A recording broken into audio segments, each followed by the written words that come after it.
Regrettably, in our absence, many of the benefits that should have accrued from Brexit have not yet materialised. The Northern Ireland Protocol is a toxic concoction which threatens the very integrity of the United Kingdom. Regrettably, one comes to the conclusion that the European Union and the President of the United States seem to be covertly trying to advance the concept of a united Ireland. If that is not their intention, now is the time, before the situation deteriorates further, to back the required changes to that protocol. Our own government has been regrettably slow to realise the full benefits of Brexit. Our fishing industry is in disarray. And does Boris not realise that massive increases in corporation tax and national insurance will make it far less attractive to invest and recruit in Britain?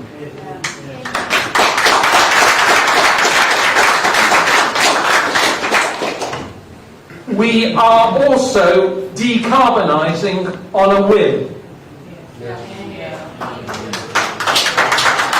I'll leave you to guess on whose whim it is. Carry on for that.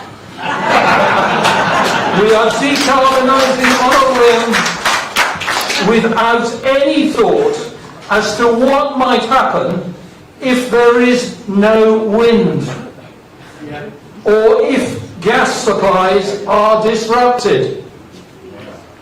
Many people voted for Brexit to reduce unskilled immigration. But where, oh where, is the plan to encourage and incentivise British workers to take up the slack? Where is it? Isn't that what levelling up should be all about?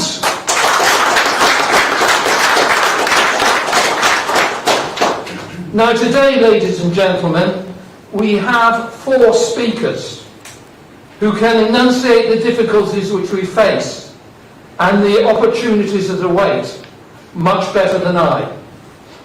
Firstly, we have the 2 Conservative members of Parliament who could not bring themselves to vote for the withdrawal agreement from the European Union when it was brought before Parliament. In particular, they foresaw the threat that the Northern Ireland Protocol posed to the integrity of the United Kingdom. They also foresaw the damage that would be imposed upon our fishing industry and the hard-working men and women that are employed therein. They could also not understand why we had to pay £40 billion for this one-sided agreement. Now, the first to speak today will be the Right Honourable Owen Patterson Mp, Member of Parliament for North Shropshire, and formerly the Secretary of State for Northern Ireland. Owen, over the last 18 months, you have often been in our thoughts. Our admiration and respect for you has risen accordingly.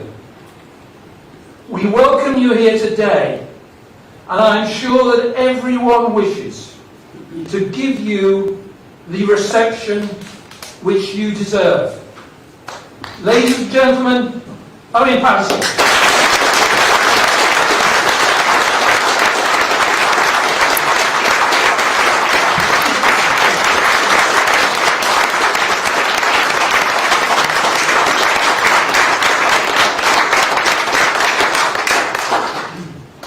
Barry, ladies and gentlemen, thank you very much for that very kind introduction. This is actually the first time I've spoken in public since my wife's suicide in June last year. I'd like to thank many of you here on the panel who've written wonderful letters, emails telephone calls of sympathy. I really appreciate that support through that time. But I thought I should come along today, basically get back on the horse. And I'm very proud to be standing in front of you wearing my Spartan. Well, Barry, ladies and gentlemen, thank you very much for that very kind introduction. This is actually the first time I've spoken in public since my wife's suicide in June last year. I'd like to thank many of you here on the panel who've written me wonderful letters, emails, telephone calls of sympathy. I really appreciate that support through that time. But I thought I should come along today, basically get back on the horse. And I'm very proud to be standing in front of you wearing my Spartan's tie.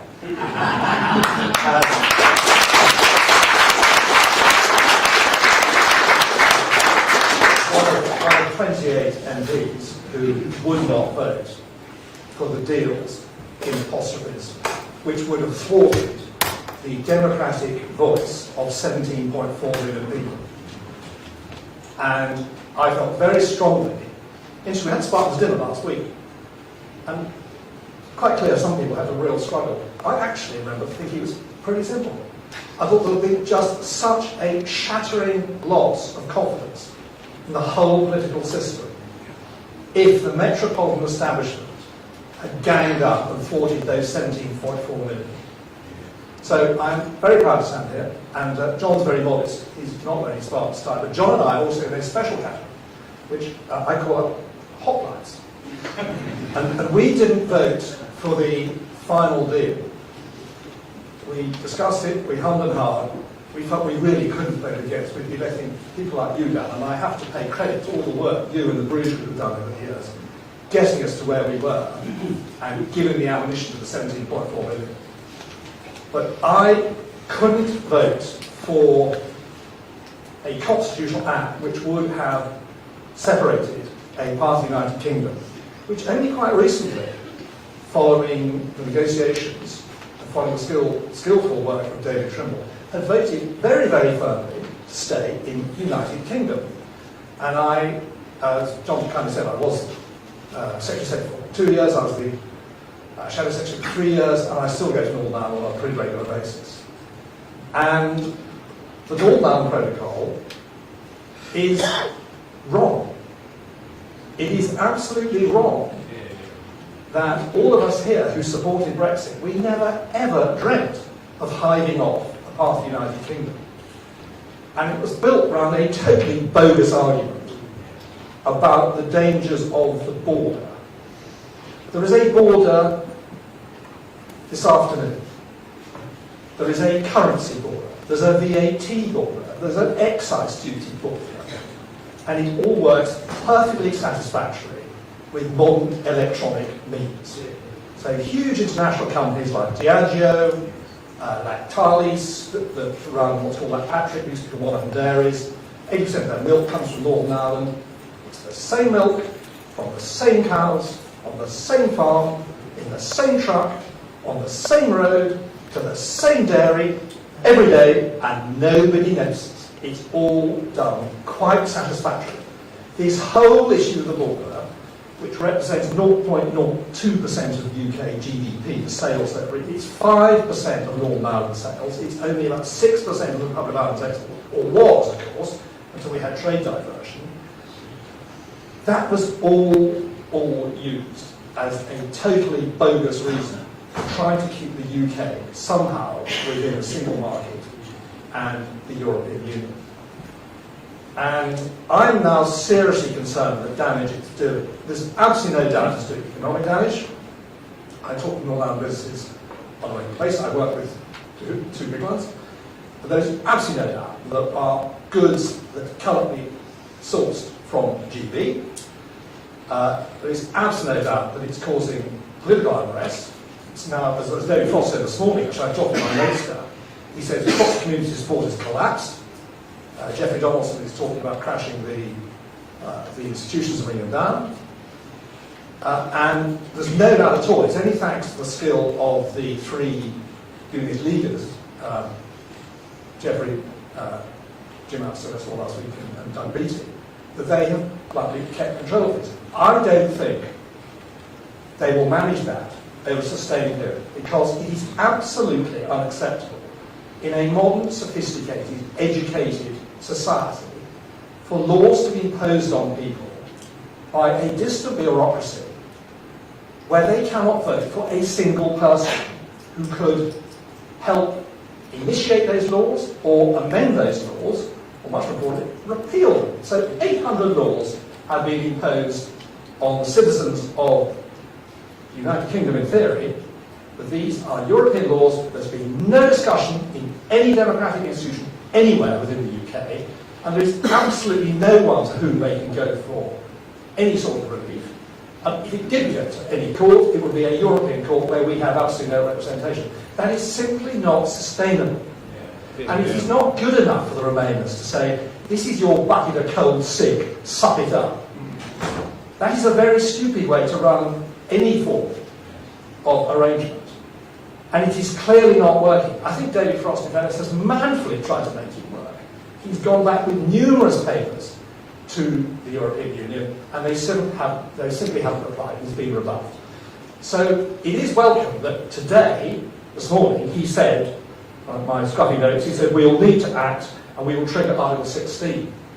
Because there's a bigger issue here, and that is the real question of sovereignty. And the Acts of Union in 1801 were absolutely clear, particularly Article 6 of the Acts of Union, that there should be no impediment between trade of any sorts between trade between GB and Ireland. And it is absolutely clear, emphatically, there are impediments now. In fact, 50% of the EU inspections happen on a border which represents 0.0001% of the EU's GDP. It is absolutely ridiculous, and it's a complete breach of the Belfast Agreement. And David Trimble, who we work very closely, we being the Centre for Brexit Policy, which is the think tank I've set up, which is a cross-party think tank, Graham Stringer, Sandra Wilson, and others from different parties. And we've done a lot of work on this over the last year. And it goes right back to my first meeting with Monsieur Barnier and Sabine Veil back in October 2018, because it was brought to my attention by our then Commissioner, Julian King, who had been the ambassador in Dublin, and I then got up to run the Northern Ireland office and worked very closely with him. And he absolutely saw the balanced view of issues to do with the island of Ireland. And he was very concerned that the unionist voice was just simply not being listened to or heard or sought out by the Commission. So I took David Trimble along, who was treated with huge respect. Nobel Prize winner in France was a massive deal. I very politely didn't point out to Monsieur Barnier that Cambridge, where I went, Trinity College alone has got more Nobel Prizes than the whole of France. I thought that was tactful of me. So we discussed where the negotiations were going, and David very eloquently put forward the clear view that the agreement, of which he's the co-author, he cannot be questioned on the details of the agreement, made it quite clear that the status of the people of Northern Ireland could not be changed without their consent. And we had a roundabout board where I talked things I just touched on about the electronics. But I said, and we got into the issue of standard single market. Sabine Veil got quite agitated and said we were going to, unless there were proper controls, we would pollute the single market. And I said, do not worry. If we sell to the United States of America, we will match their standards. We sell to the People's Republic of China, we will match their standards. We sell into your single market once we're a third country. Don't worry, we will match your standards. How we get there is entirely up to us. We don't want you telling us how to do it, which is what you have been doing in a very heavy-handed manner for 40 years. We will match those standards, and if we don't, we'll make them justiciable in our courts. We will be sovereign. And what's so tragic looking back, Barnier was really interested in this and said, well, we'll take this up. But more powerful figures than him, I think, within the Commission squashed the idea. And we know that Selmay's report reputed to have said that losing Northern Ireland is a price that the UK will have to pay for Brexit, which is a very shameful thing to say. And of course, all this talk that the only way of protecting the agreement, the Belfast Agreement, is to maintain the protocol, is proving to be absolute nonsense. It is a real threat to the agreement. David Trimble has worked with us, so we did a big paper last summer, we did another one in the spring, and David's done some pretty important articles. Irish Times did, Washington Post, a very important intervention he made at the G7, when President Biden sat down for breakfast, and before he looked at his waffles, there was an article in the Times by David Trimble pointing out that the protocol is really endangering the peace agreement. And this is an absolute fundamental matter. You cannot have citizens of our country under another jurisdiction and say we've left. So afraid, Brexit is a job nearly done. We should be very pleased with what we have achieved.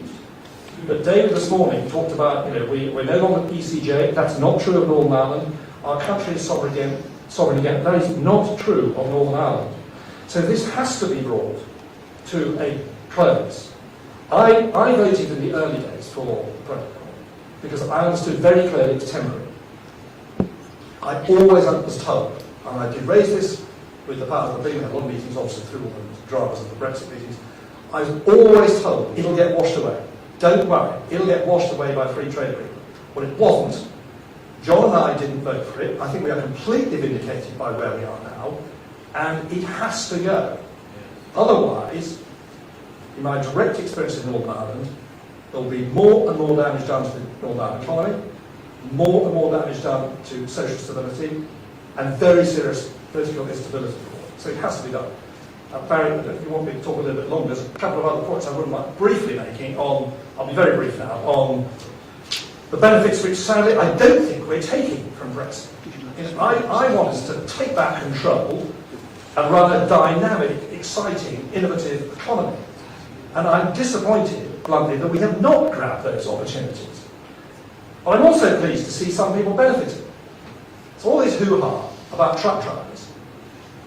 I've got several large haulers in my cities. I went to one about 3 weeks ago. And all those guys were not very well remunerated. All those people in the red wall seats, they knew why they voted for Brexit. They knew perfectly well. Whenever they tried to get a fair reward for their labour, bang! Some agent would bring in 200 Remainians at a knockdown price, because obviously wages here bought so much more back in Romania. Because what's happened was marvellous, actually. The Romanian economy, those other catastrophically wrecked ex-communist economies have picked up, so it's less attractive coming to the UK. But what I think is brilliant is I went to a trucking firm a month ago. They've given their hard-working drivers a 10% pay rise. They're going to give them a further 9% pay rise on top of that. And they're going to give them a £1,000 to £5,000 loyalty bonus. Isn't that great for them, that they are being properly rewarded for their labour, and weren't they right to vote for Brexit?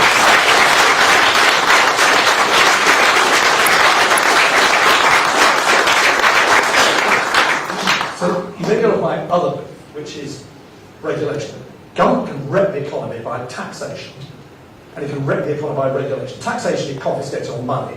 Regulation confiscates your time. I'm sure I don't want to steal John's thunder. John, I think very well rely on this, but on taxation, bluntly, I can't think of any economy that has ever been grown by increasing taxation. I cannot. I quoted my main speech actually.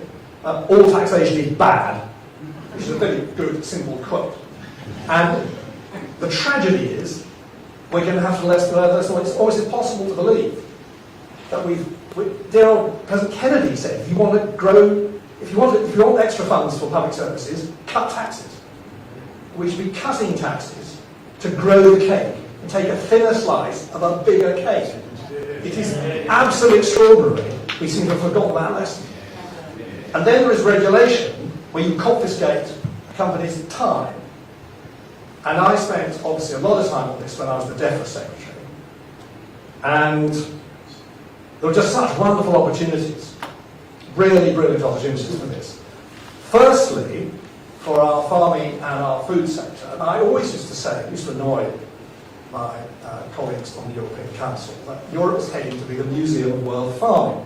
And one figure I used to quote was that if France had the same technology and the same productivity as the United States, it would produce 6 million tonnes more maize, or corn as the Americans call it, worth £600 million sterling. Or, very importantly, with the environmentalists becoming so powerful, could have freed up 500,000 hectares for forestry, recreation, whatever you want to do with it.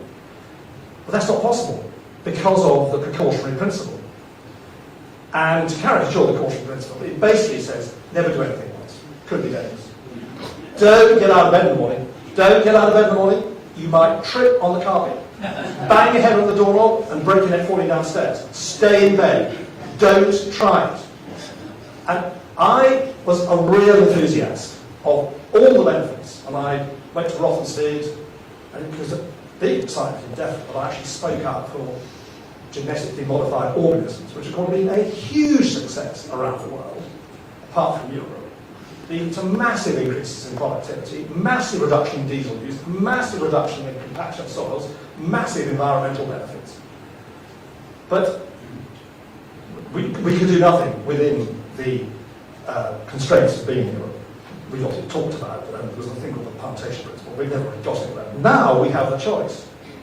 And we made a promise at the election. We would go for gene editing. Now, this isn't anything that's going to frighten the Daily Mail. We're not going to put a rhinoceros gene in a blackberry. Gene editing. We're going to move genes around within a plant, as we have been doing since our Stone Age ancestors. But we're going to do it much more quickly and much more scientifically. And there's this wonderful concept, trial that they're doing in Rothenstein, which I'm going to go and see shortly, taking a compound out of wheat, which means that when you burn your toast, it's not carcinogenic, and called acrylamide. And if we got on with it, we could go into the next election saying, thanks to Brexit, we've not only had a spectacular gain on vaccines, which I think Tim said saved 40,000 lives. The theory should have kicked off our economy, got us to 60% staff. But we could say, your toast is now going to be safer thanks to Brexit. That's just one very simple idea. But the problem is, I get the feeling our establishment is constantly over its shoulder. Hang on, what would they have done? Whoops, we don't want to get ahead of them. So, if you look at what we've done as genetically, it was a clear promise. We never say no. We never say no. But we never, ever, ever, ever, ever, ever say yes. So that yet another survey goes on. We could be getting on with this now, with huge benefits to our farming, huge benefits to our food industry, and huge benefits to our health.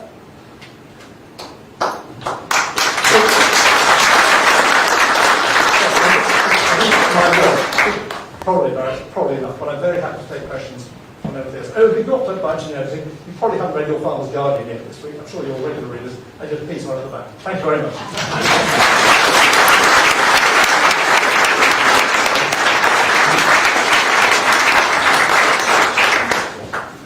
Thank you very much, Owen. I should at the beginning have apologised for the absence of Professor Bartholomew due to a medical appointment. Professor Bartholomew actually voted Remain, but unlike some Remainers, he accepts the results of the referendum and wants to be part of the ongoing national debate. He's the leading authority on post-war British politics, and I hope there'll be a future occasion on which he can join us. Now, ladies and gentlemen, it's my great pleasure to welcome to the Bruges Group, for the very first time, James Bartholomew. In recent years, James has written regularly for the Daily Telegraph, analysing companies and forecasting their likely future performance in a rapidly changing economic environment. James has also written for the Financial Times, the Daily Mail and the Spectator. Before moving into journalism, he trained as a banker in the City of London. He is a critic of the welfare state, which he regards as dysfunctional, and his book, The Welfare State We Are In, won the Institute of Economic Affairs Arthur Selston Award. He's also the founder and director of the Museum of Communist Terror. James has been a powerful advocate for the case for leaving the European Union and how business can take full advantage of that withdrawal. Ladies and gentlemen, could you please welcome James Bartholomew.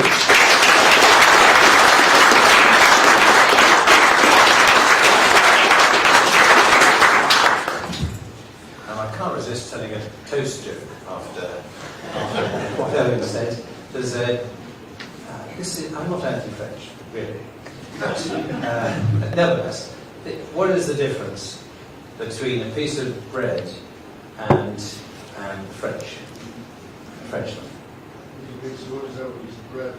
Yes, you can make soldiers out of the bread. Okay, so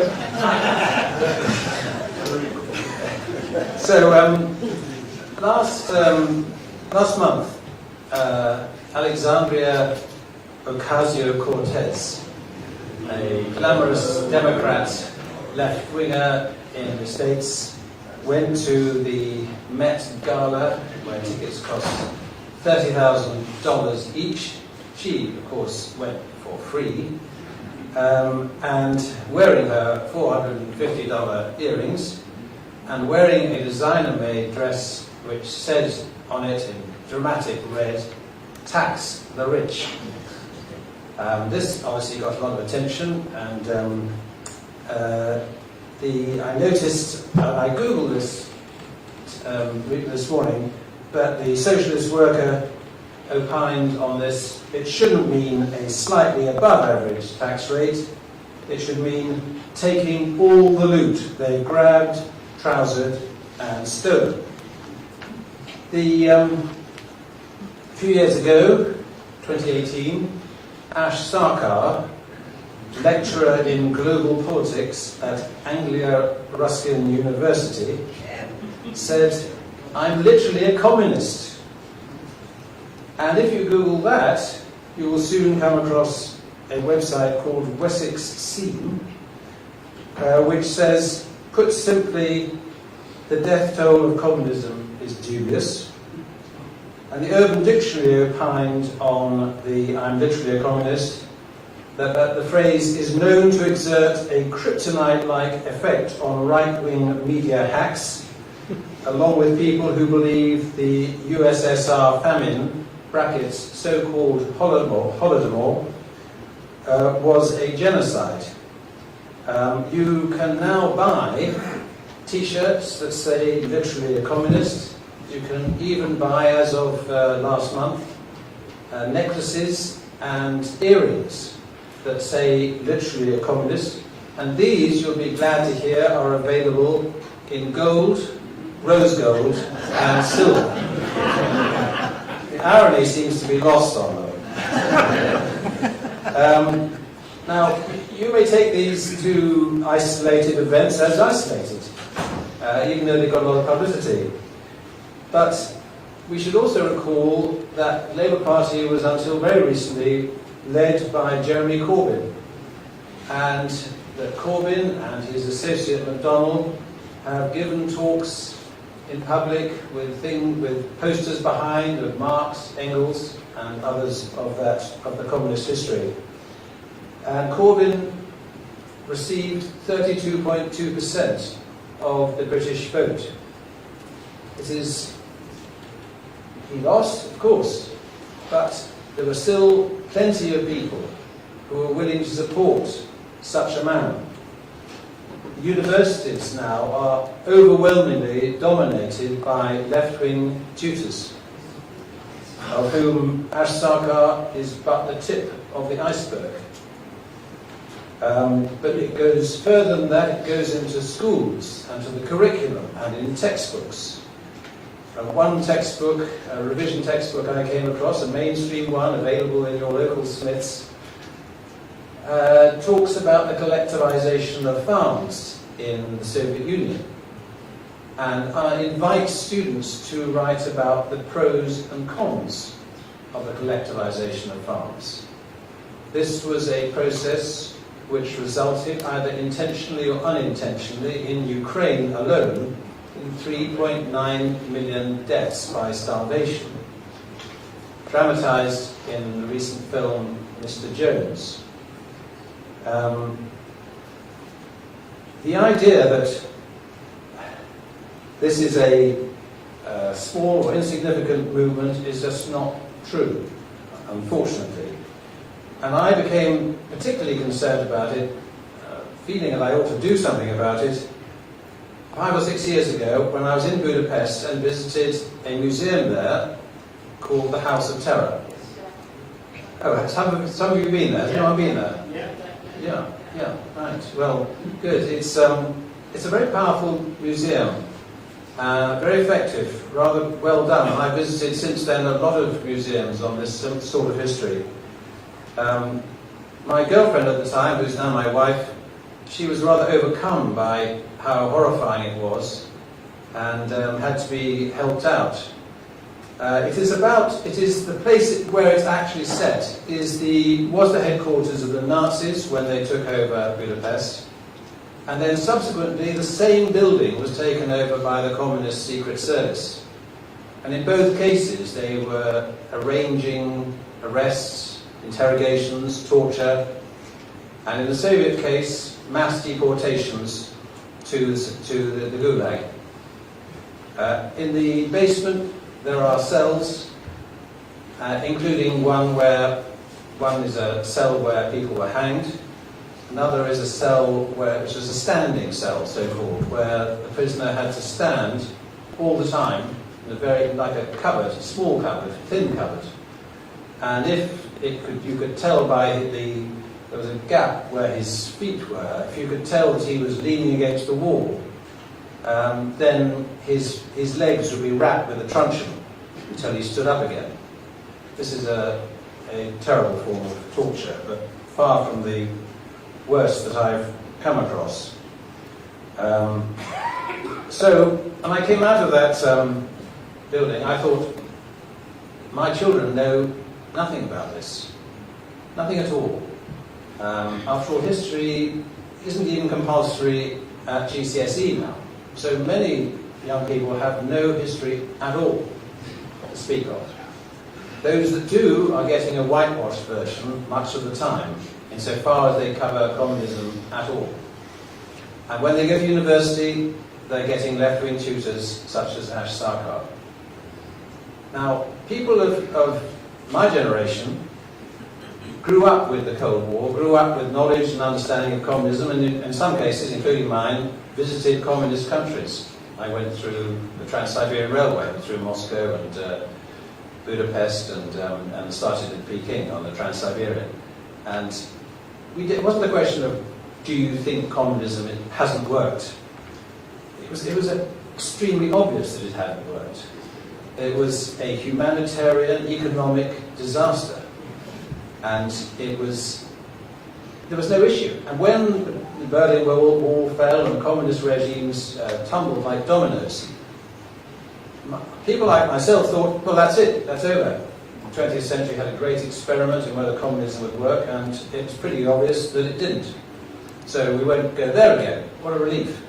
What we didn't realise is that new generations would grow up not knowing. It wouldn't be a matter of their core knowledge, and it ought to be a matter of their core knowledge. The way things are going, it's not, and that has the consequence that they do not have the intellectual armoury to say, oh, okay, it may sound great in theory, but it doesn't work. We can discuss why it doesn't work, but the empirical evidence, again and again, when it's been tried over 20 times in 20 different countries, is that every time it ends in economic failure, torture, terror, and that we do not want to go there. So I thought that there ought to be a museum such as the one in Budapest, in London. Now I didn't really intend to take it on doing this myself. I intended to call on a very rich friend and get him to hire somebody to do it. However, he declined to give me the money, and so here I have been for the last 5 years, getting busier and busier. We now have an office, and we've got distinguished trustees such as Owen here himself, and indeed Swedish supporters such as Tim, whom I'm most grateful. The thing that really impressed me in the House of Terror was the videos. This, if you know, anybody can go into a museum with a little bit of doubt, a little bit of scepticism. But when you see videos of ordinary people saying, yes, I was arrested, I was put in a train and sent to a gulag, and this is what happened to me, and my friend was beaten and died of a mixture of starvation and not being treated for an illness he had. When you see one person after another telling that story, you know, clearly very ordinary people, not actors or anything of that sort, any scepticism you have goes. This happened to real people, it really did happen, and it was ghastly, and we do not want to go there again. And so it's been my priority from the beginning has been to record videos. So I have recorded videos of people in Hungary, people in Romania, people in, luckily able to find 2 survivors of the gulag, one in Moscow and one off the Portobello Road. I've talked to, had evidence from a Cambodian. I mean, that was particularly harrowing. He kept on saying, I was lucky. What he meant was he didn't die. He had a family of 11, of whom only 3 survived. And the last words of his mother to his sister were, can I have a little rice, before she died. I mean, this is a level of horror which people ought to know about, I think. So anyway, I've recorded many videos, and some of them are on the website in an edited form. Also we've got a website, obviously, and there are briefs, which are sort of descriptions of various key events, such as the Katyn massacre and the secret speech of Khrushchev, where he basically said that Stalin had killed people just out of the desire to hold on to power. It was a complete condemnation of Stalin by somebody who had been his associate.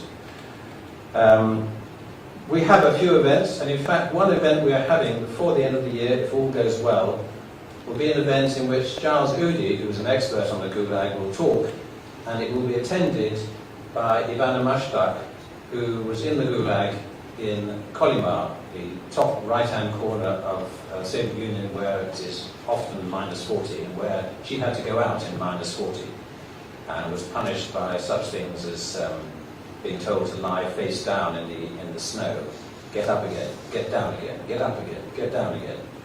And so she experienced the full horror of it, and she is in her 90s, but nevertheless is game to come and make an appearance and answer some questions.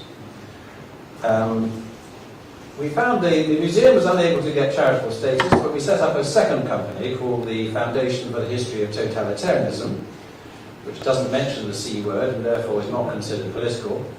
And this has started an essay prize, which is a way of getting to schools, as it were, by the back door. So first year we did an essay prize. This is for 6th formers. First year we did an essay prize on a man called Witold Pilecki, who's a Polish hero. He volunteered to go into Auschwitz and then later escaped and joined the resistance against the communists. He was captured by them, tortured horribly for 6 months, and then shot. And so 370 students registered for this prize, and 107 of them submitted essays, so we had the award ceremony in the Polish embassy. So a number of young people know about Witold Pilecki who otherwise wouldn't. And in fact, the school which won has used some of the prize money to do an annual Witold Pilecki prize. So one hopes that these, you put pebbles on the water and they spread. This year, we're getting many more entrants. We're already nearly up to the number of registrants that we had last year at a much earlier stage, so we're hoping to get at least double what we did before. The subject this year is the Stasi. So hundreds of young people will learn what and how, what Stasi was and how it behaved. We also produced a booklet. I have one here, which I've got a few spare, so if anybody would like one, I can give it. I wrote a piece in The Spectator recently, and I've got a few copies on that about the experience of doing this work, which can seem rather strange at the time, because you tell people say, oh, what do you do when you meet them socially? You say, oh, I'm trying to make a museum of communist terror. So it just doesn't compute. And eventually they think, oh, well, okay, so fine.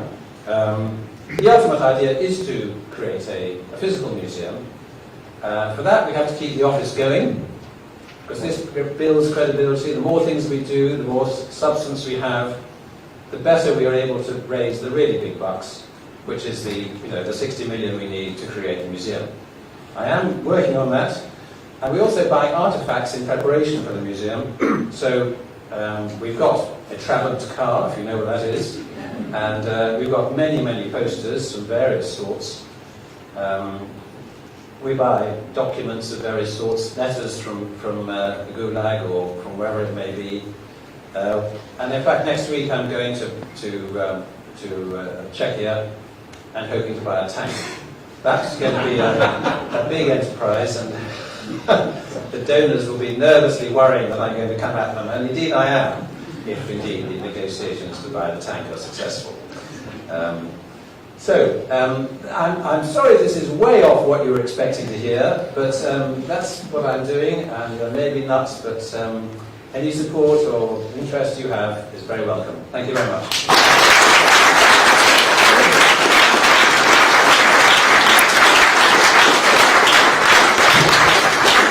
Thank you very much indeed, James, and I think that reminds us all of how proud Margaret Thatcher was when the communist regime in Russia referred to her as the Iron Lady.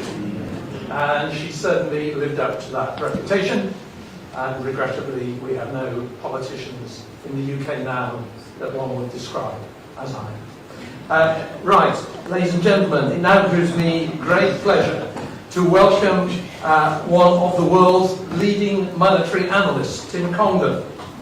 Tim began his career as a journalist working for the Times newspaper under the editorship of William Rees-Mogg.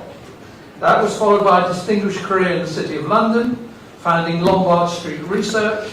He also advised the Chancellor of the Exchequer on monetary policy and was one of the so-called wise men. In recent years, he has founded the Institute of International Monetary Research at Buckingham University.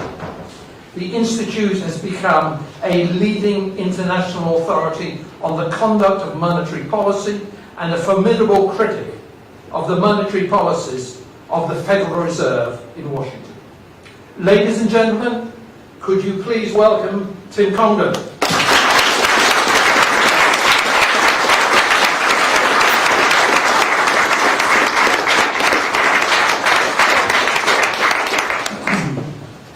Good afternoon, everyone. I'm going to try and...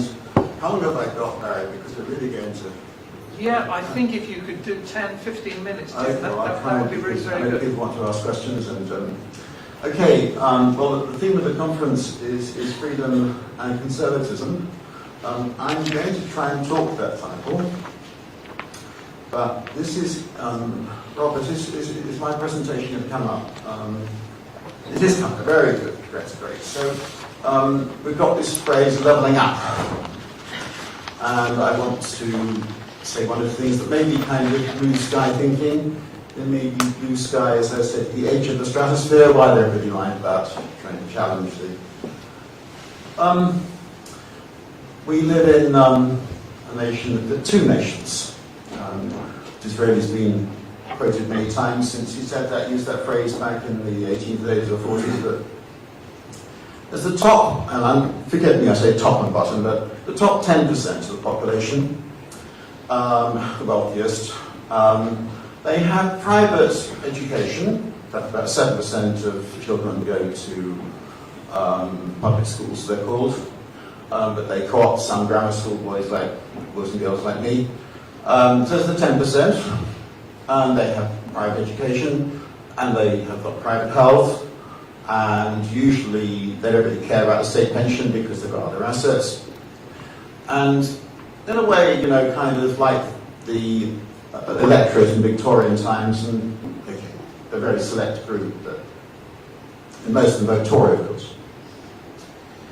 And then there's the bottom 90%. and they revere, most of them, the NHS. Their children are brought up, go to state schools, and so on. And this goes on generation after generation because the top 10%, they're better educated, and so on. So the challenge of levelling up is really a very big one, all right? So what I want to do is, what's the purpose of the state? Now, I go back to the 19th century, and it's to protect property rights, it's to enforce the rule of law, it's defence. Look, those days are over. We live in mass democracies. And quite bluntly, what the state does is to redistribute. A lot of it, by the way, from that top 10% to the rest of the population. Top 10% have about 30%. Let me come on in a second. This may overstate the size of the state in Britain. I did, in fact, use the highest possible level of nominal GDP, but it's over 40% of GDP. Okay? Purpose of the state is to give those things that it must do, like law and order and defence, and then, frankly, to redistribute. All right? I'm going to be very blunt about this. I don't really, myself, I'm not in favour of redistribution being part of what the state does, but that is what it does. It's just a fact. All right. And of this spending, about getting on for half is actually output as such, and this is predominantly health and education. And the other bit is transfer payments. These include, obviously, pensions, social security, debt interest payments, and so on. So we're paying taxes in order to receive these benefits. So we said that the job of the state is these basic things and then to redistribute, but actually it's 40% of GDP. How good is the current arrangements, the things that we think the state should do? Let's take it that this is this conclusion comes from some work done after every budget, by the way. The Treasury produces a paper on how much the state redistributes income between households. And the redistribution between households from the top 30% to the bottom 70% actually is predominantly, by the way, the 10% that involve the bulk of redistribution. Is about 18% of total household income. Household income isn't all of GDP, so something like 15% of GDP is redistributed. That's what the modern state does. So, we take it that the government should look after defence, call that 2% of GDP. Historically it's been much more than that at various times, but 2% or so at the moment. Let's take it that Home Office and the police and all the rest of it, law courts, 3% of GDP, which isn't far from reality. So those things, like watchman role, 5% of GDP. 15% of GDP is redistributed. So these two essential functions should really take up 20% of GDP, and in fact it's 40%. The state's hopelessly inefficient. Taxes are much higher than they ought to be, because as I said, we pay taxes, and then we receive benefits. Lots of people are in that situation. It's balmy. The put it is balmy. There are many things that could in fact be privately supplied, including health education, because it has to be clear. There are large and important private sectors in health and education, and they go to the privileged top 10% of the population. All right. So how do we level up? This is my agenda. First thing, the most important thing, is privatise all of these things. Health, education, pension saving. All of us, not just the top 10%, should be able to pay teachers and so on, schools. If you're no good, you go to another school. You compete, yeah? All of us should be able to pay our doctors, hospitals. Shouldn't have had to queue for things. Shouldn't have told them to be bureaucrats. We should have our own savings, have independence of our own, owning our own assets. Now, you may ask, so then the state is back to its night watchman role. Well, but surely it's getting so cruel, it's going to be, so bad for that 90% who, look, you can raise taxes and give people vouchers that entitle them to a certain amount of money to spend in a school. All right?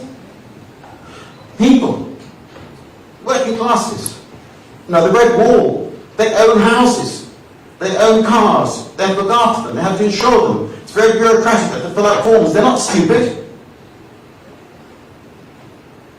Of course they can look after their children.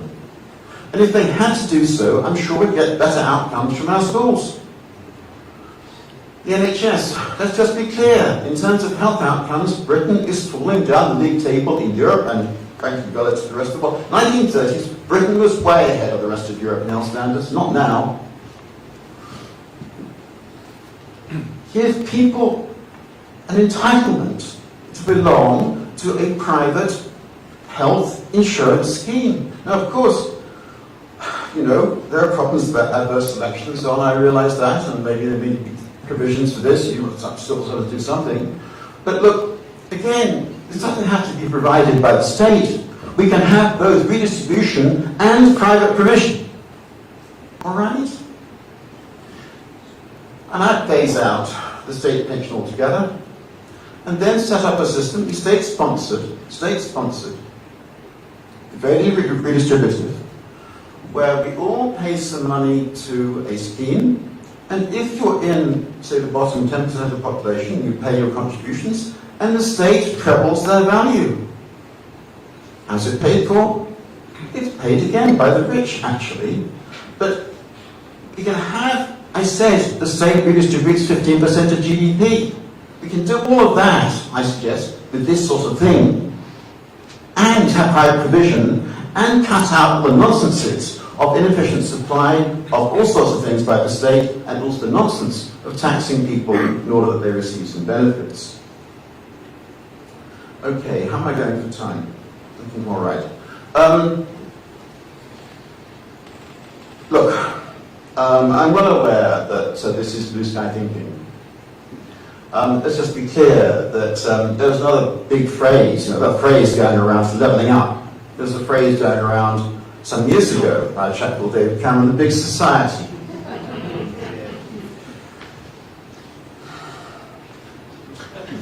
I sort of, by the way, that wasn't liberal, eh?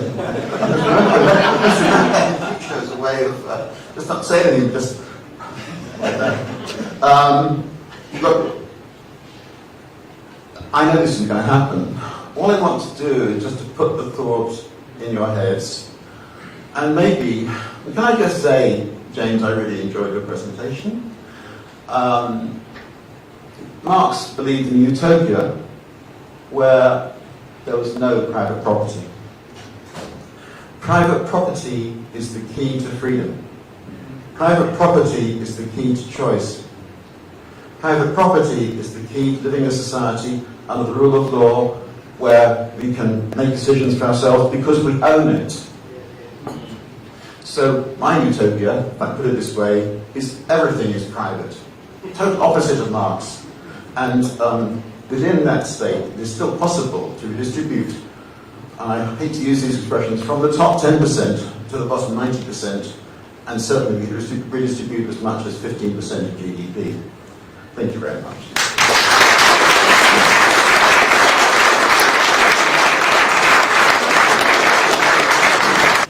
Well, thank you very much, Tim, for that groundbreaking presentation. And if Robert's here, I hope you'll be able to get that up on the website as soon as possible, because we need to get that message to a wider audience and to be able to examine what Tim has said in detail. Some people say to me, oh, what's the Bruges Group going to do in the future? Well, I think we're seeing today there's a massive unfinished business regarding the EU, but there are also other issues and changes that need to be made, which were Margaret Thatcher was a trailblazer, and the great advantage that the Bruges Group has is we have no competition. Nobody is putting these sort of arguments forward anymore. So there's a great gulf there that we need to bridge. Right. Now, today, ladies and gentlemen, it gives me great pleasure to welcome the Right Honourable John Redwood, the Member of Parliament for Wokingham. John's contribution to public life has been immense, beginning with his service as head of Margaret Thatcher's policy unit at number 10 Downing Street. He's also been a cabinet minister, but above all else, he is and has been an outstanding parliamentarian, forever ready to deploy his eloquence, ability and considerable intellect in the national interest. Those powers of intellect and his sense of the national interest led him to vote against the high-spend, high-tax measures that the government recently put before Parliament. Regrettably, there were only 9 other Conservatives that joined him. John, thank you for standing up for Conservative principles which are so important for many of us here today. Ladies and gentlemen, will you please welcome an outstanding parliamentarian, the Right Honourable John Redwood MP.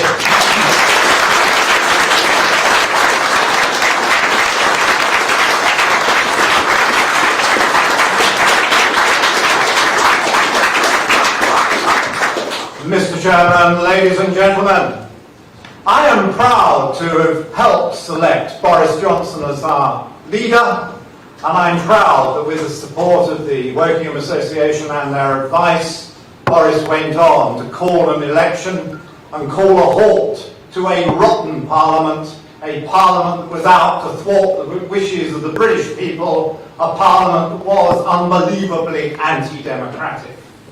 And when I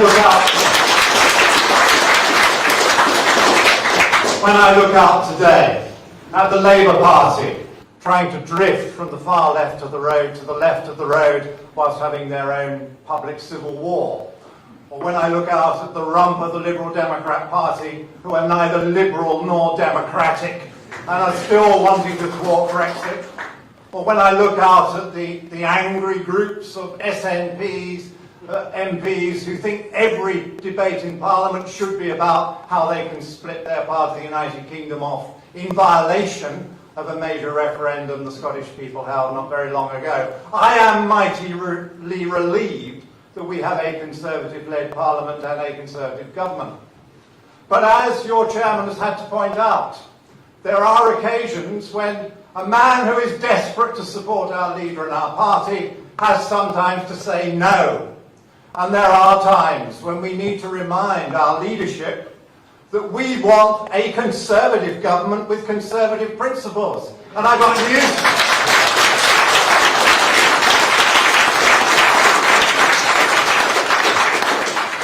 news for you. The people in the red wall seats didn't vote for Labour light, they voted for something different. The Brexit voters didn't vote for Labour light or more socialism, they voted for something different. And what I think they voted for, I call helping people on their personal journeys. They look to the Conservative Party to lower the taxes so they got more of their own money to spend. They look to the Conservative Party to allow entrepreneurs to keep more of their own money to invest in the future and to invest in jobs. They look to the Conservative Party not to destroy the public schools but to lift the quality of the state schools so that they can compete. And they look to the Conservative Party not to nationalise everything and not to take more and more money from the rich, because a lot of people are not that jealous. It's not that people want to take the money from the rich, it's they want to be richer themselves, and that is what we do.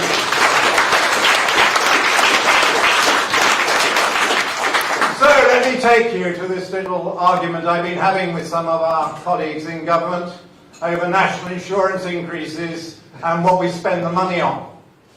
And let me just give you 1 or 2 facts, because I do find some of the people I discuss this with in Parliament don't do facts, And although that there are hundreds of pages of very good information about what everything costs and what we spend it on and all the rest of it, most parliamentary debates don't do numbers at all.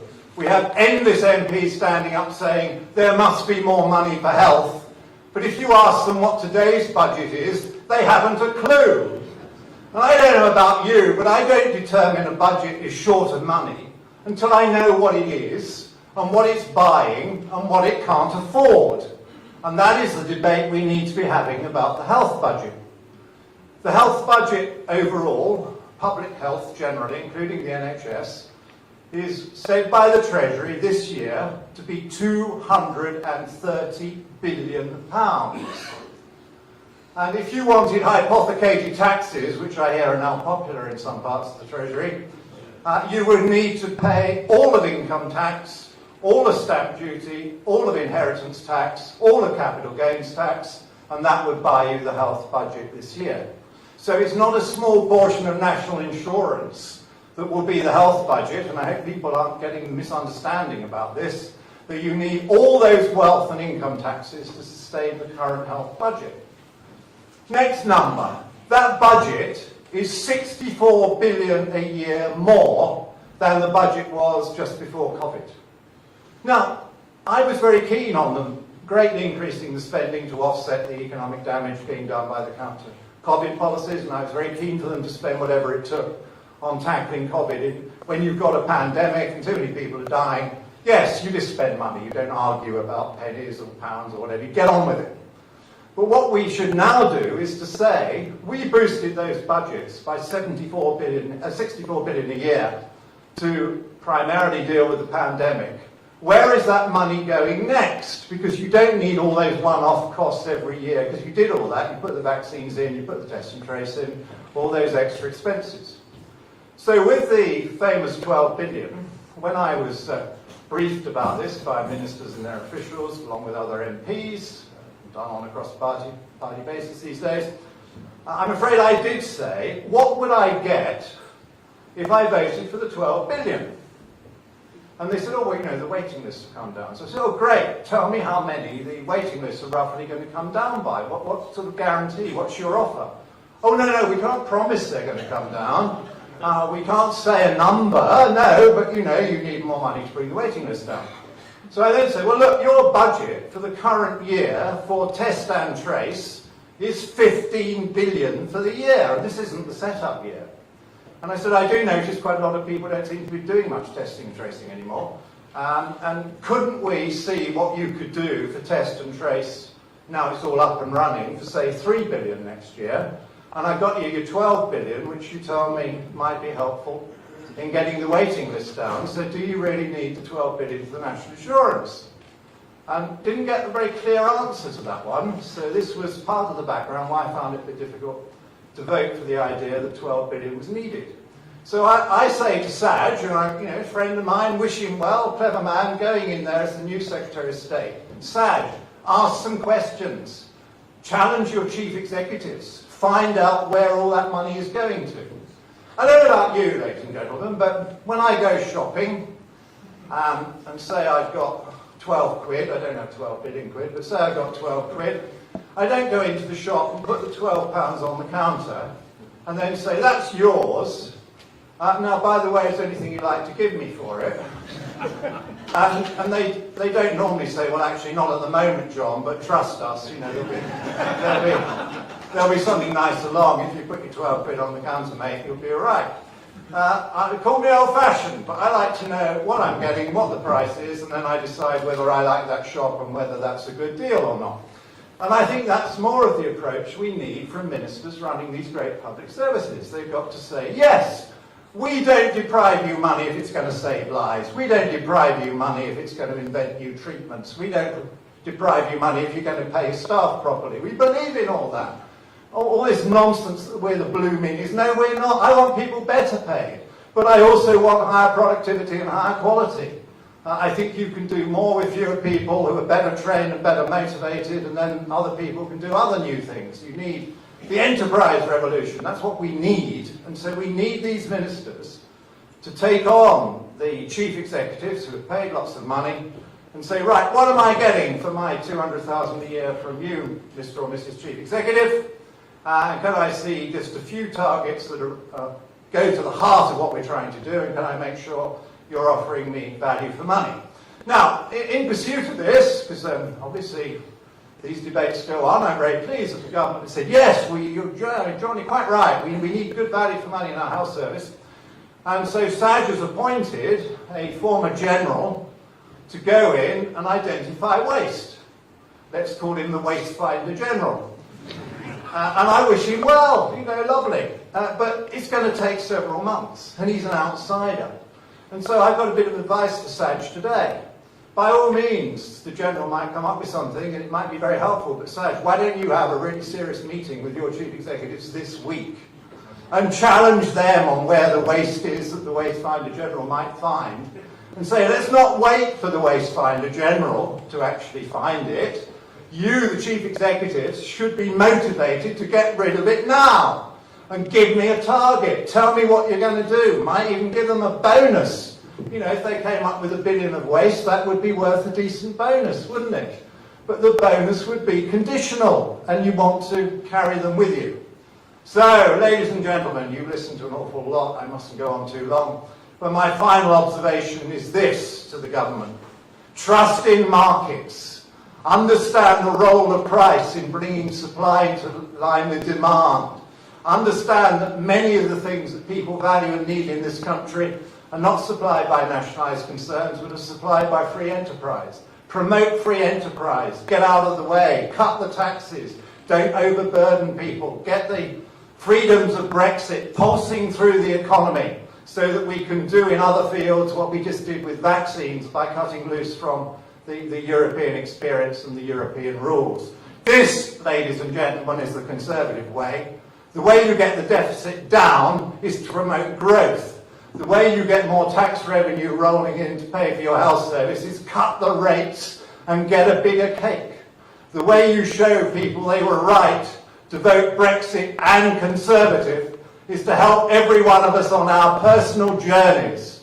There's nothing wrong with wanting to be better off. There's nothing wrong with wanting to be better paid, but the Conservative message is it goes to those who work for it, and it goes to those who trust the market and believe in enterprise.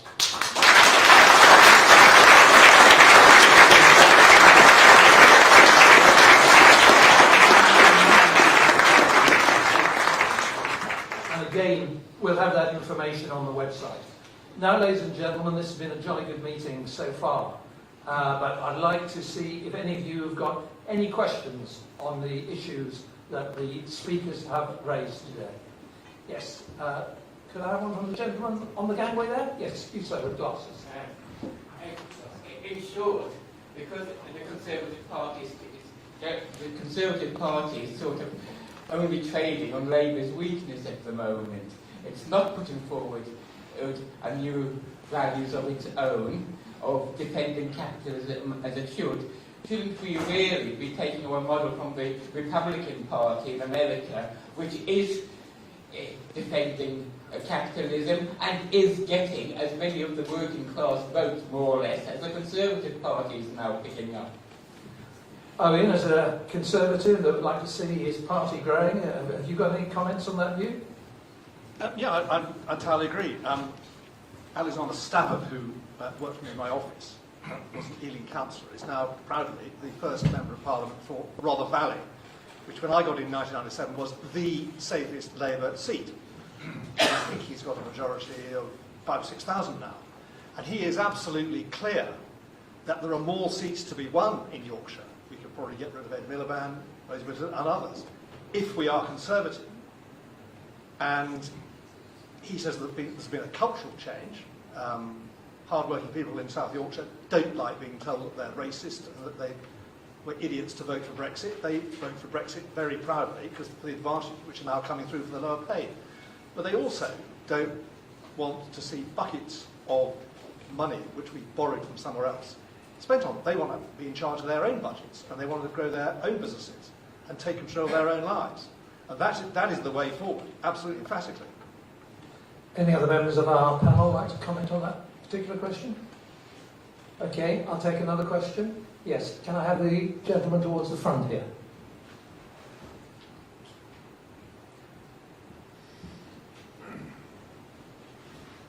So, alternative proposal in question.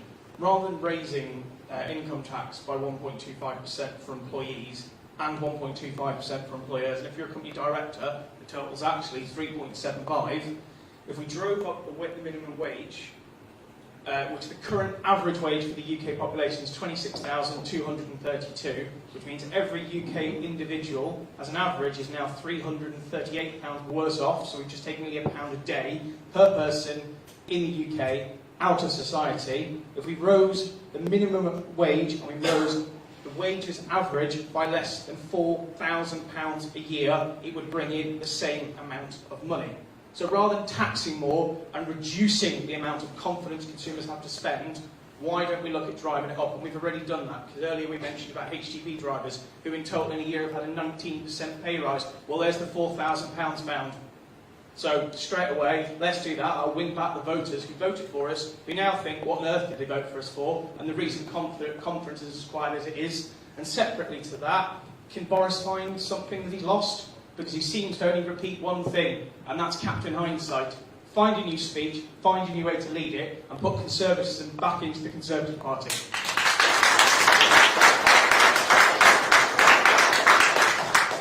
John Redwood, would you like to comment on that question? Well, I agree that we would like business to go on a journey towards a higher wage economy, but they also need to make sure they're generating the productivity. Otherwise, there's an inflationary impact on the customers. So I think it takes a little while, but that should be the journey we're going on. But in the meantime, it is definitely the case that if you cut some of our current tax rates, you would collect more tax, as we've always discovered in the past. Thank you. Yes, question from the gentleman there with the blue tie. You sir? Yes. Hi. I'm a risk analyst for a bank, and I was very touched with your comments about Northern Ireland regulation. And I wondered, when is the government going to start dealing with the regulation the ECB still puts down on British banks, basically? We're still dealing with the definition of default coming in, and Basel IV, and sort of the NP backstops and things like that that are coming in and being enforced on British banks, as well as MiFID II, I suppose, as well. I just wondered what your thoughts are on our continual relationship with Europe, and whether or not, or when you think the government might try a different regulatory tact or break away from this, I suppose. Tim Coleman. Okay, one of the strange things here is that almost certainly the Bank of England, the majority of its senior staff voted for Brexit. I don't know that for certain, but I suspect it's pretty likely. And the reason is that they didn't like the fact that banks were subject to rules from Europe, whereas historically the Bank of England had actually been in charge of the regulation of British banks. And so bit by bit, as I understand it, the regulation of British banking is coming back to, well, London principally. Having said that, you raised this very important point about the role of the, I know that many people are being very rather technical, I apologise, the Bank for International Settlements, which is now a kind of super regulator for banks in all the major developed countries, not the developing countries. This, in my view, is just a massive burden, incubus and so on international banking. And I'd like Britain not only to leave the European Union, but also to get out of the BIS area.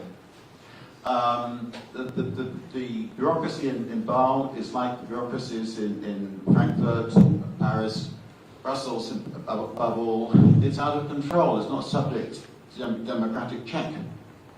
And so I hope that as a result of, in the end, we can, but this, at the moment, this is very much a kind of voice in the wilderness, I have to say. Curiously, many European governments are fed up with the BIS and Basel rules as well.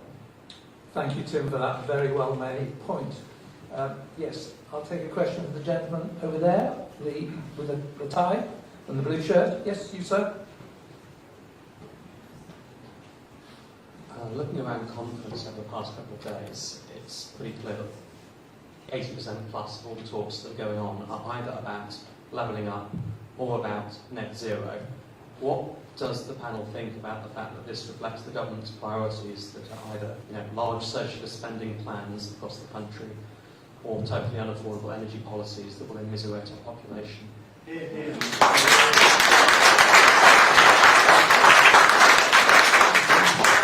Who would like to lead off on net zero? Tim, would you like to go at this? I'm just saying to make some points that if this comes up in any debates you're involved with, that you just make these points. The first point is that mankind is responsible for about 3% or 4% of carbon emissions, and that's all. Now, it's perfectly true that this has altered the balance, and so that the CO2 naturally is rising. That is true. Nevertheless, mankind accounts for only a very small part of carbon emissions.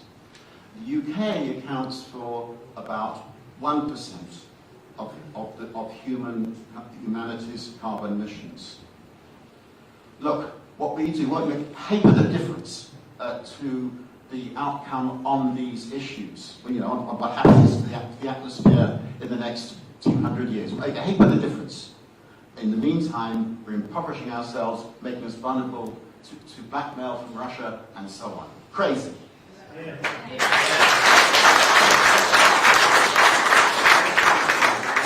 Yeah, I'll take a question from the gentleman on the gangway there. Yes, you said the blue shirt, I think.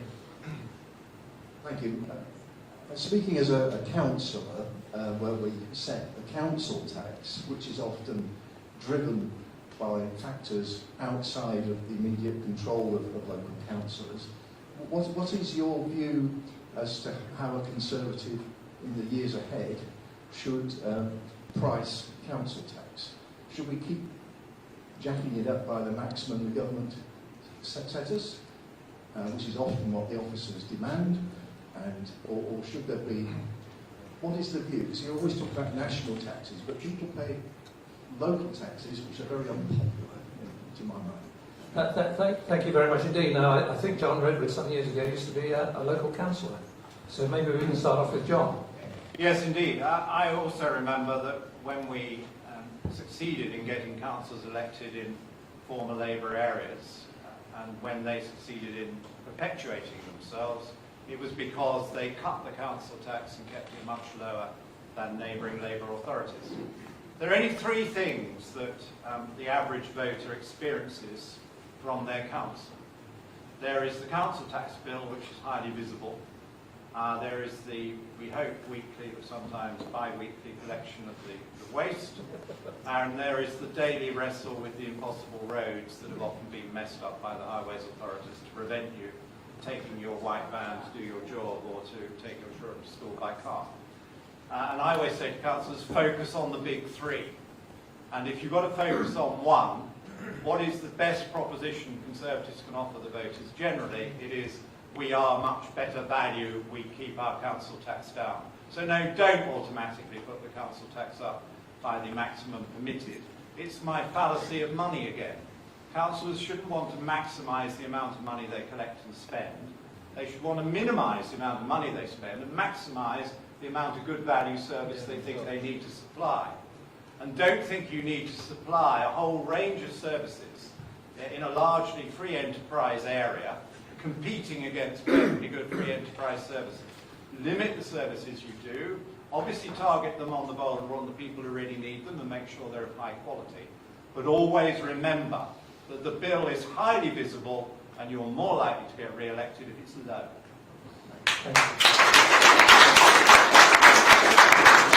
Owen Patterson. John and I have not colluded on this.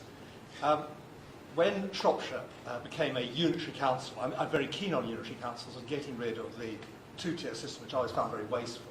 It gives complete clarity where the responsibility is. My then chairman of my association was the leader of the council.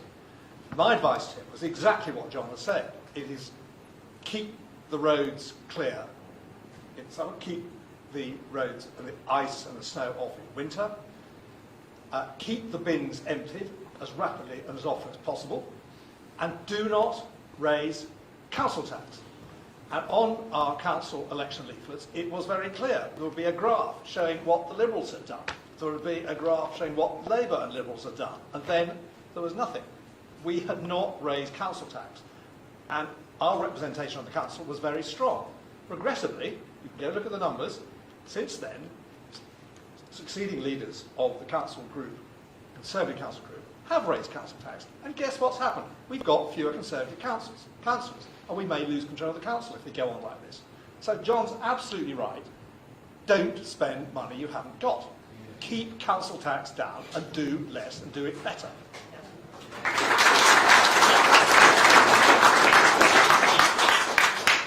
Do you want to add anything on this, Tim? Can I, this is a personal experience.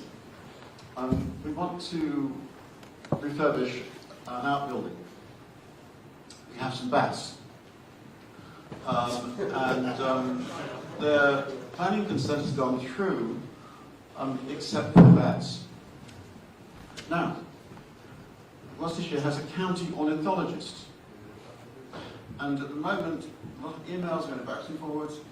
My architect, the county ornithologist, Natural England, Private Dean Council. We are mad. Is Britain to exist for people or for bats? Thank you for that, Tim. Yes. I take a question from the gentleman here in the navy pullover. Hello. I'm retired and I'm not particularly internet savvy. I rely on the BBC. For news, I reluctantly pay a licence fee. All these great ideas seldom get a hearing. You would think the government had some amount of power to bear on the BBC to give you guys a fair shake, but it never seems to happen. What can be done about this?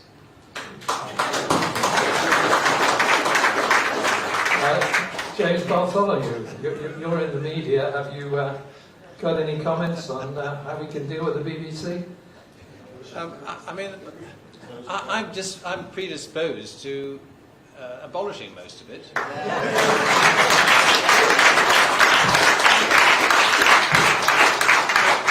Obviously, there are programmes that all of us like, but when it takes it upon itself to reproduce a view of the world that is not wide, it's not diverse. I mean, it claims to be diverse, but the one thing it's not diverse about is opinion. Yeah. It has been given every chance to reform. The current Director General has made noises that he would try and make sure it was more diverse and have more people, but it hasn't happened. It goes on and on. And I think the only way to deal with it would be to abolish it. But I don't think this government has any determination to do so. I mean, one comment about this government overall is it seems to be trying to please a whole lot of people on the other side. And you can go on doing that for a while, and maybe you can win an election. But you've got to win more than an election. You've got to win the argument. And I fear the government is not putting the argument enough and strongly enough. Thank you very much for all those comments. Yes, gentlemen here. Thank you. I loved your speech, John, about the NHS, and I totally agree with your points you made. Do you think that the reason why all this waste hasn't been dealt with before, and the governments have been shirking the responsibility over all this, is because there's an element of fear of the NHS? Because it's meant to be this institution that's held up, and if anyone dares to speak out against it, then they're meant out to be like a bad person, or I think that we need more people like you who actually will say this is a stop. Thank you very much. John? Well, thank you. I think it is very difficult. It's an enormous budget, and it's literally over 1 million people. It's a huge organisation.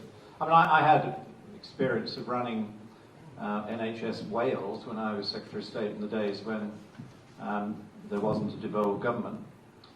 And you know, it's the biggest, most difficult thing I've ever been involved in running, but I was very clear that we had too much management and too much administration. So I put a stop on all new posts and replacement posts without my permission from day one. I removed the chief executive and his office and made them redundant because we had too many people at the top.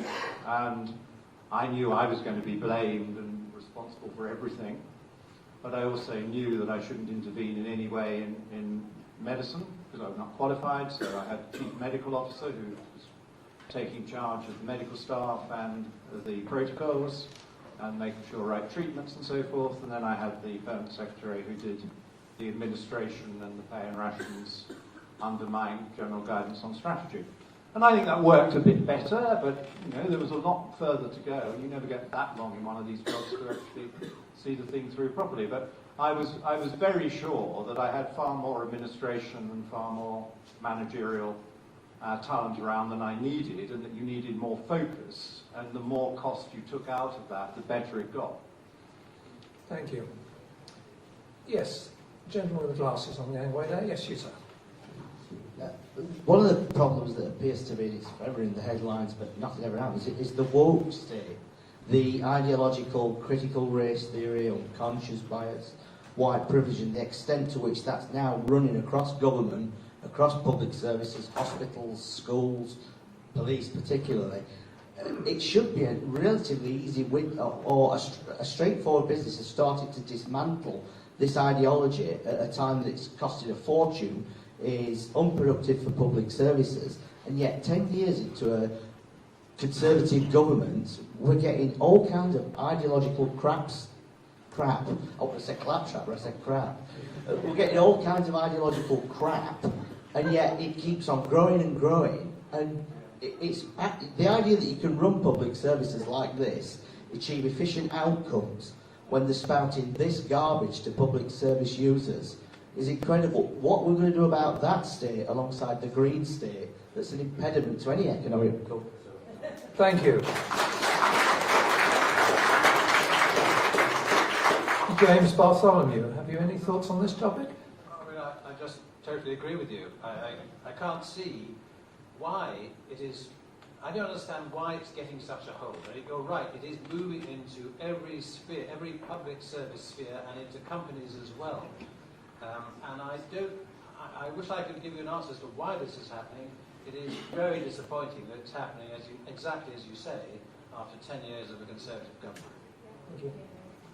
Okay, the next question, yes, gentleman there, blue tie. Thank you. Just coming back to that last point, I think one of the reasons why this woke has marched on so far is because, despite their protestations, that the government doesn't really govern the country. I'd be very interested in the two former ministers beyond this, because so much is devolved out to agencies and this organisation and that organisation. And over the years, although, as you rightly say, the last questioner, we've been in government for the last 11 years, these people have been involved in the long march through the institutions for decades. They pack all these boards with their own people. We hardly have any representation of it. One of the speakers said, yes, a slight nod to our side with the new appointment of the BBC Director General. But he's probably one in 100 that would share our view of the world that's in there. He can't do it on its own. So the government is unable to redress this thing because these people who are all unelected, they're in DEFRA, they're in the other institutions, and they've taken over. Thank you. John Edwards. Yes, I'm trying to encourage the government to do what we used to do with Margaret Thatcher. And where you have an external body that is entirely state-funded and reports through ministers to Parliament, ministers must take charge and understand that they will be held responsible and to blame if anything goes wrong. So they have every right to supervise and guide that body. They, after all, appoint a chief executive, they settle the annual budget. And so I've suggested these ministers should get into this discipline that we used to have, that there was a budget meeting with the external body, which enabled you to review priorities, costs, and opportunities, and you were their voice into the Treasury, but you were also their guardian to make sure they weren't doing things you didn't want doing or were wasting money. And then you should have a review meeting at the time that they're composing their annual report to see how well they've done and to make sure the annual report is going to be compatible with government policy. And then there should be a performance meeting after the report is published to go through whether they hit their targets and whether you can have one of those lovely meetings with coffee and biscuits to tell them how great they are, which is what you want, or whether you have to have one of those more disobliging meetings where you didn't manage to give them any coffee and you had to explain to them that it had got to be improved. We really need to manage these things, and it's the myth of independence. The Environment Agency isn't independent, it carries out government policy and is answerable to Parliament. So of course it's got to be done in the open, and governments shouldn't interfere in day-to-day judgments or cases, but governments are responsible for the strategy, they are responsible for the budget, so they need to take control. Thank you very much. Owen, have you got any comments on this in light of your experience? Well, I entirely agree with John. I had exactly the same experience. I probably better not name the chairman. I probably not name the particular committee when I was doing DEFRA. But in effect, this committee, that very significant public expects, published a final report. And it was basically down to a bit of administration to see that through. And I kept getting this bid in my box to maintain the committee's existence, which is £1 million a year. And there was a very stout official who loaned and I kept sending it back. And in the end, I said, here's a blank piece of paper. He came to me, here's a blank piece of paper. Here's a pen. How is, going to spend £1 million? Are you going to fly first class way down to Sydney and then jump in a private jet and go into the middle of the Pacific Ocean or some wonderful island and have meetings there? How is he going to spend £1 million? And the official looked at me with an utterly intense look. And I told my private secretary, I never want to see that official again. I don't know what to do. And we did not spend £1 million. So you need ministers, exactly as John says, to make decisions to get a grip. And what dismays me at the moment is that we are still creating new mandates. I thought we were going to bring back the service to Edinburgh. We have elected ministers who will be answerable to the House of Commons on every issue. Well, we are, but we're creating a great big mandate. So there's going to be a muddle again. We used to look over our shoulder and said, sorry, we can't do that, because we're the European Union, we got outvoted. We're now going to look over our shoulder and say, what was the Quango? Well, we all know who's going to know the Quango, but if the gentleman over there with the famous tie, these are people who are going to be pretty inimical, I suspect, to Conservative values. So we should have faith in our elected representatives, holding this to account, and then they should ensure that ministers make decisions. That's how it should work. Thank you, Owen. I'll take one last question. Yes, from the lady there. The lady with the red top. Yes. I think the microphone's needed with you. I'd like to know what the Conservative Party intend to do about the unelected cabal in number 10. Zach Goldsmith, Henry Newman, Carrie Simmons. Because unless you do, you are not going to win the next election. None of those people. Goldsmith lost his seat, but he was put in the House of Lords. And they are the ones that are setting the agenda. It's quite obvious. If Carrie Simmons doesn't like somebody, they get the sack. And the other two are pushing this green agenda. Zach Goldsmith is, and Henry Newman, who knows what he's doing. So I think you just need to get a grip. Because unless you do, you're finished.